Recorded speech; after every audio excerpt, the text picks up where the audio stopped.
Mis à part le fait d'amener les chiots du lait maternel vers l'alimentation solide, nous devions d'apporter une sécurité digestive maximum à nos produits starter, puisque ces produits sont destinés à de très jeunes chiots dont le système digestif est encore immature.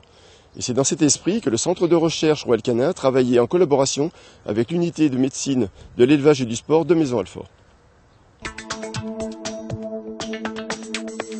L'UMES, unité de médecine de l'élevage et du sport, est une entité de l'École nationale vétérinaire d'Alfort qui, depuis plus de 10 ans maintenant, travaille dans une philosophie de trait d'union entre le monde de l'élevage, le monde des professionnels de l'animal de compagnie et le monde des vétérinaires. Et c'est dans ce cadre que depuis 2 ans, nous avons décidé de développer de très gros protocoles de recherche de terrain en collaboration avec le groupe Royal Canin, qui touchent en fait aux problèmes de tolérance digestive et en particulier aux problèmes de diarrhée de sevrage chez le chiot.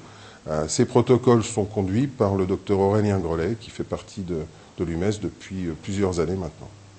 Donc depuis 2 ans, je travaille à l'UMES, je fais un doctorat sur les diarrhées de sevrage. Pourquoi ce sujet? Parce que c'est un problème qui est important en élevage, mais il y a très peu d'études qui ont été décrites dans la littérature scientifique.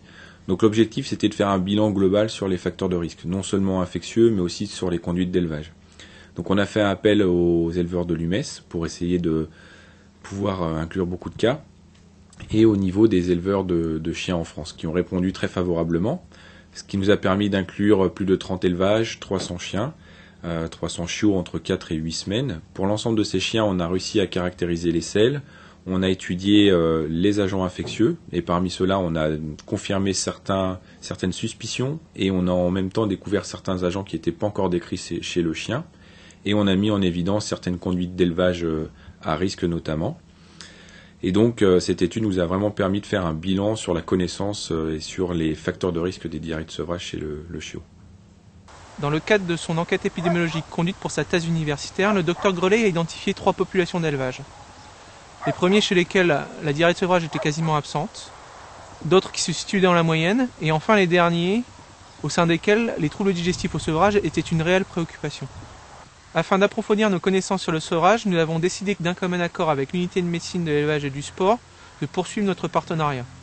Nous avons donc sélectionné un élevage au sein duquel les troubles digestifs étaient très importants, afin de valider différentes approches nutritionnelles pour la prévention des diarrhées de sevrage. Le docteur Grelet a également insisté à juste titre pour sélectionner un éleveur qui a été motivé, afin d'assurer un suivi précis des paramètres qui lui semblaient pertinents. Dans le cadre de cette étude, on a inclus plus de 150 chiennes, 400 chiots, on a scoré 2000 selles de chiennes adultes et plus de 400 selles de chiots. Cette étude a en fait duré 5 mois pour une raison assez simple, c'est qu'on a suivi non seulement les chiennes pendant la gestation, le dernier tiers de gestation, mais aussi la chienne en présence de ces chiots.